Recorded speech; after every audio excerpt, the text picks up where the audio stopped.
स्वर्गीय बाला साहेब ठाकरे की एक लाइन याद आती है। उन्होंने कहा था कि जिस दिन हमको कांग्रेस के साथ हाथ मिलाना होगा उस दिन मैं ये दुकान बंद कर दूंगा। सबसे बड़ी बात यह है कि उद्धव शिवसेना क्या सत्यानाश करने वाले एकमेव संजय राउत। जी चाचा, कहाँ से आया? मैं थाना वेस्ट से आया। जी, मोदी जी के रैली में क्या कहना चाहेंगे? मोदी के रैली में आया हूँ। यही कहना चाहूँगा कि आप देश का जिस तरह से बढ़ा रहे हो, तरह से आप लगे रहो। पूरी 140 करोड़ जनता आपके साथ है। मोदी जिंदाबाद, मोदी जिंदाबाद, भारत की जय हो। चाचा, आप मुझे बताएं, महाराष्ट्र के मुख्यमंत्री, अभी आप महाराष्ट्र में हैं, मुख्यमंत्री के लिए क्या कहना चाहेंगे महाराष्ट्र में? जैसे कि एकनाथ शिंदे जी, क्या मतलब उनके ये हमारे बड़े सौभाग्य की बात है। सम्माननीय मुख्यमंत्री माझी विद्यार्थी है। अच्छा, आपके स्टूडेंट? हाँ, हमारे विद्यार्थी है। और ये भी हमें बड़ी खुशी हो रही है कि उन्होंने जिस तरह से अभी तक साहेब ठाकरे का जो झंडा धोरण था उसको आगे बढ़ाया और उनके लड़कों ने तो छोड़ दिया। इस पर भी हमको बड़ा गर्व है। और जय महाराष्ट्र। मोदी जी महाराष्ट्र में आ रहे हैं और आज वहाँ पे उद्घाटन भी करने वाले हैं मेट्रो अंडरग्राउंड का, ठीक है, और चुनाव भी आने वाला है। तो इसको कुछ लोग विपक्ष बोल रहे हैं कि इसको चुनावी मुद्दा से जोड़ के देख रहे हैं। इस पर आप क्या कहना चाहेंगे? विपक्ष को तो बोलना है, कुछ भी विपक्ष में बोलना। सबसे बड़ा दुर्भाग्य देश का ये है कि विपक्ष को वो बोलना जो पॉजिटिव है, जो अच्छी चीज़ है, वो उस पर उनका सपोर्ट करना चाहिए। जैसे पहले बीजेपी करती थी, जैसे स्वर्गीय अटल बिहारी वाजपेयी वगैरह थे। तो जो पक्ष है, जो अच्छी चीज़ है उसका फेवर करना चाहिए। जो बुरी चीज़ है उसका विरोध करो। विपक्ष में है, लोकतंत्र में अच्छा विपक्ष होना जरूरी है, लेकिन विपक्ष का मतलब ये है कि अच्छे काम का विरोध करना ये गलत है। महाराष्ट्र के मुख्यमंत्री एकनाथ शिंदे लाडली बहना का एक योजना निकाले हैं, वो आपको पता है? हाँ, मुझे पता है। वो योजना को लेकर आप क्या कहना चाहेंगे? नहीं, बहुत अच्छी बात है और ऐसे महिला सशक्तिकरण के लिए ये उनका अच्छा कदम है।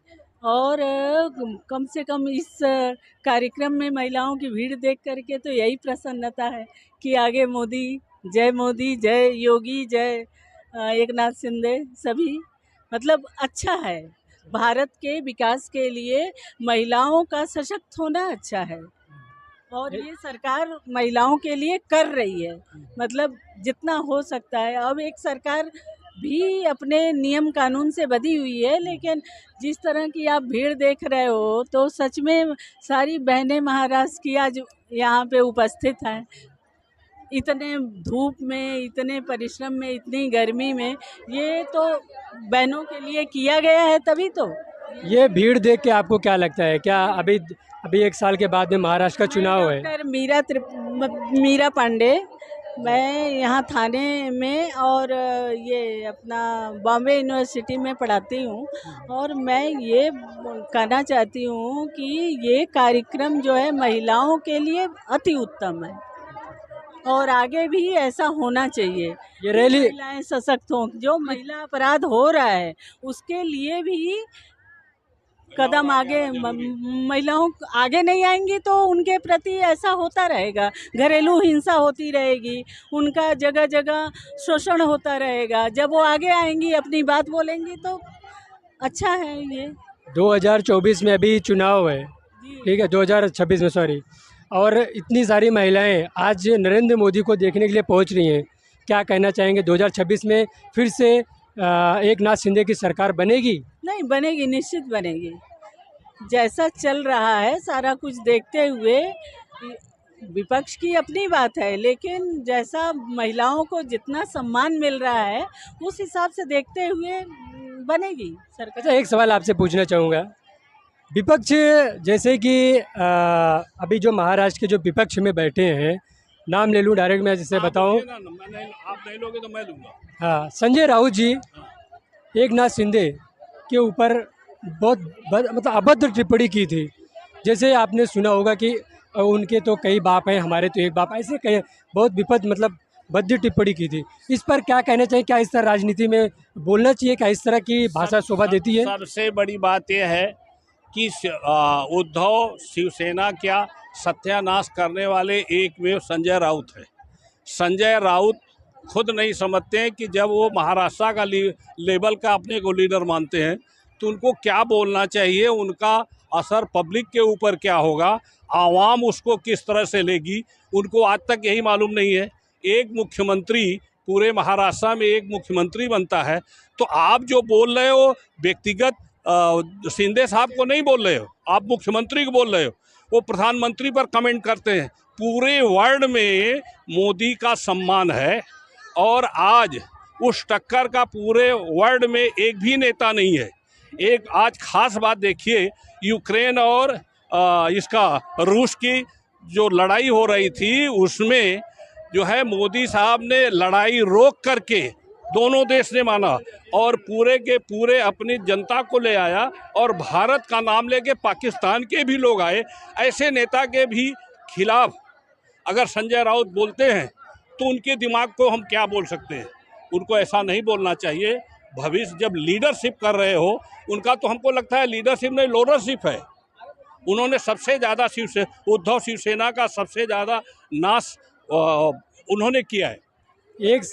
एक समय था कि वो बाला साहब ठाकरे हिंदुत्व के लिए जाने जाते थे।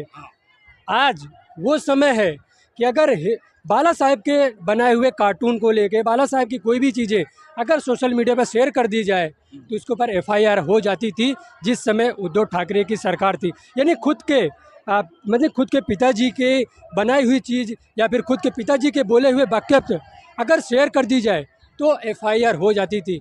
इतना हिंदू विरोधी, इतना भगवा विरोधी सरकार, इस पर आप क्या कहेंगे? भगवा विरोधी उन्होंने जो किया, हमको एक स्वर्गीय बाला साहेब ठाकरे की एक लाइन याद आती है। उन्होंने कहा था कि जिस दिन हमको कांग्रेस के साथ हाथ मिलाना होगा उस दिन मैं ये दुकान बंद कर दूंगा।